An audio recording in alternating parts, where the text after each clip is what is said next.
বাংলাদেশে গণহত্যার বিষয়ে অনুসন্ধানে আসা জাতিসংঘের মানবাধিকার কমিশন টিমের সঙ্গে বৈঠক করেছে বাংলাদেশ জামাতে ইসলামীর একটি প্রতিনিধি দল। বৃহস্পতিবার রাজধানীর গুলশানস্থ জাতিসংঘের অফিসে এক বৈঠক হয়।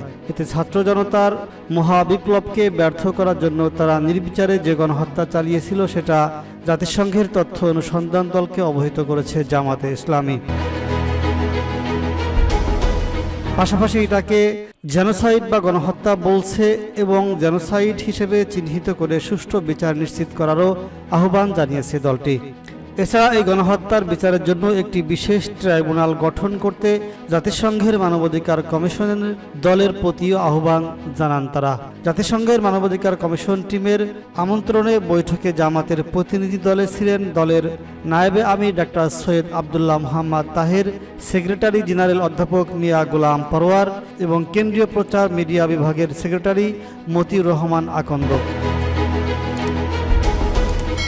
বৈঠকে নেতৃত্ব দেন জাতিসংঘের মানবাধিকার বিষয়ক হাই কমিশনার এর কার্যালয় এশিয়া প্যাসিফিক সেকশনের প্রধান ররি মুঙ্গোভেন। প্রতিনিধি দলের অপর সদস্যরা হলেন এশিয়া প্যাসিফিক সেকশনের মানবাধিকার বিষয়ক কর্মকর্তা লিভিয়া কলেন্স এবং আলেকজান্ডার জেমস। বৈঠক শেষে সাংবাদিকদের আবদুল্লাহ মোহাম্মদ তাহের বলেছেন, ছাত্র জনতার মহাবিপ্লবকে ব্যর্থ করার জন্য তারা নির্বিচারে যে গণহত্যা চালিয়েছিল সেটাও তাদের অবহিত করেছি। সে সময় হেলিকপ্টার থেকে গুলি করা হয় সাধারণ ছাত্র জনতার উপর। মনে হয়েছিল বিদেশিদের সঙ্গে লড়াই হচ্ছে। দেশের আইন শৃঙ্খলা বাহিনী নিজ জনগণের উপর এমন ধরনের হত্যাকাণ্ড সারা বিশ্বে নজিরবিহীন। সেখানে 1.5 বছরের শিশু থেকে শুরু করে বৃদ্ধ পর্যন্ত নির্মম হত্যাকাণ্ডের শিকার হয়েছেন।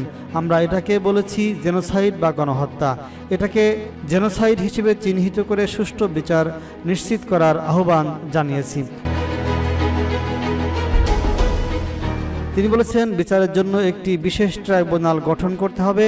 আন্তর্জাতিক অপরাধ ট্রাইব্যুনালের কতিপয় আইন সংশোধনের মাধ্যমে ক্রাইম এগেইনস্ট হিউম্যানিটি এর ট্রাইব্যুনাল করে তদন্ত ও সঠিকভাবে এর বিচার নিশ্চিত করতে হবে।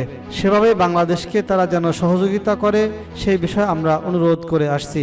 ডাক্তার তাহের বলেন, তারা এই সমস্ত হত্যাকাণ্ডের জন্য দুঃখ প্রকাশ করেছে। বলছে এইসব বিষয়ে জানার জন্য তারা এসেছেন। এসব নিয়ে তারা বিভিন্ন গ্রুপের সঙ্গে আলোচনা করছে। ফ্যাক্টসগুলো নিয়ে তারা রিপোর্ট দিবে। এরপর বিচার এর জন্য সহযোগিতা আইন সংশোধনের প্রয়োজনীয় বিশেষজ্ঞরা আসবেন। তারা বাংলাদেশ সরকারকে সর্বোচ্চ সহযোগিতা করবে।